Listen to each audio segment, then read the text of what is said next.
Assalamualaikum warahmatullahi wabarakatuh. Alhamdulillahirrabbilalamin. Walhamdulillahilladzi anzala sakinata fi qulubil mu'minin. Asyhadu an la ilaha illallah wa asyhadu anna Muhammadan abduhu wa rasuluh. Allahumma shalli wa sallim ala sayyidina Muhammad wa ala alihi washabbihi. Kaum muslimin, muslimat, shaimin, shaimat rahimakumullah. Di dalam membangun ketawakalan kita kepada Allah, kita sangat membutuhkan ketenangan jiwa. Ketenangan jiwa atau ketenangan hati merupakan pintu yang paling penting di dalam membangun ketawakalan kepada Allah Subhanahu wa taala. Orang yang bisa menenangkan hatinya adalah orang yang banyak belajar dan sudah mengenal Allah dalam zat dan sifatnya.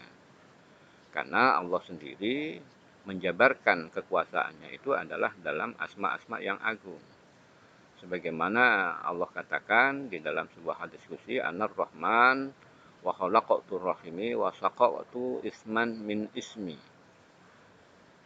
Waman wasolaha wasaltuhu. Waman qata'aha qata'tuhu. Inna rahmati sabaqat ghadabi. Kata Allah, saya adalah zat yang Rahman, yang selalu memberi dalam kapasitas yang tidak bisa diukur. Karena kepemilikan Allah itu melebihi semua kebutuhan makhluknya. Maka segala apa akan Allah kasih kepada kita. Misalnya kita dikasih hidup dan lain sebagainya.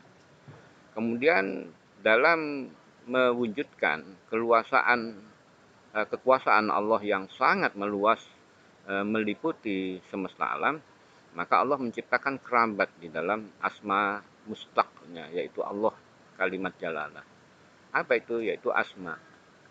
Asma yang Allah jadikan untuk dirinya, Allah ciptakan untuk dirinya, itu sebagai wasilah bagaimana kita mengenal Allah dalam sifat-sifatnya. Maka disebutlah Asmaul Husna. Allah katakan, wa khalaqtur rahimi wa saqaqtu isman min ismi. Paman wasolaha wasaltuhu. Maka siapa orang yang selalu berhubungan dengan asma-asmaku, maka aku selalu berhubungan dengan mereka. Waman qata'aha qata'tuhu. Dan siapa yang selalu memutuskan dengan asma-asmaku, maka aku juga memutuskan dengan mereka. Inna rahmati sabaqat ghadabi. Sesungguhnya kasih sayangku melampaui semua kesalahan makhlukku. Shaimin shaimat rahimakumullah.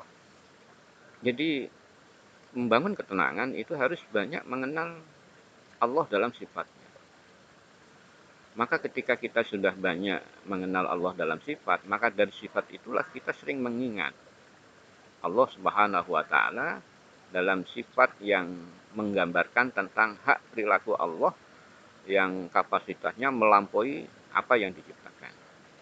Pentingnya bagi kita sehingga dengan banyak kita mengenal asma Allah dan menghayati setelah mentadaburi, maka insya Allah ketenangan hati akan tercipta. Karena Allah sendiri berjanji, alladzina amanu wa tatma'innu qulubuhum lidzikrillah. Ala bidzikrillah tatma'innul qulub. Orang-orang yang beriman itu mencari ketenangan jiwa, maka itu dengan banyak menyebut Allah, berzikir kepada Allah dalam hati, lisan juga, dan itu antara lisan dan hati harus ada interaksi. Maka itulah akan memberikan ketenangan bagi diri kita. Kenapa? Karena kita tidak memiliki apa-apa, tidak punya kuasa apa-apa. La haula wala quwata illa billah. Hanya karena Allah yang punya kuasa dan memberikan kekuatan kepada kita, daya kepada kita. Maka ketika kita sudah berserah diri kepada Allah, maka tenang. Orang yang tawakal itu hatinya pasti tenang. Kalau hatinya belum tenang, maka belum bisa dikatakan bertawakal kepada Allah. Ini pentingnya menenangkan hati kita di dalam bertawakal. Antara ketenangan jiwa dan tawakal itu identik. Jadi kalau orang masih gelisah, bagaimana bisa dibilang tawakal kepada Allah? Karena orang yang tawakal kepada Allah itu sudah berserah diri secara total dengan ketenangan hatinya, ya, karena Allah sangat menguasai hal semua.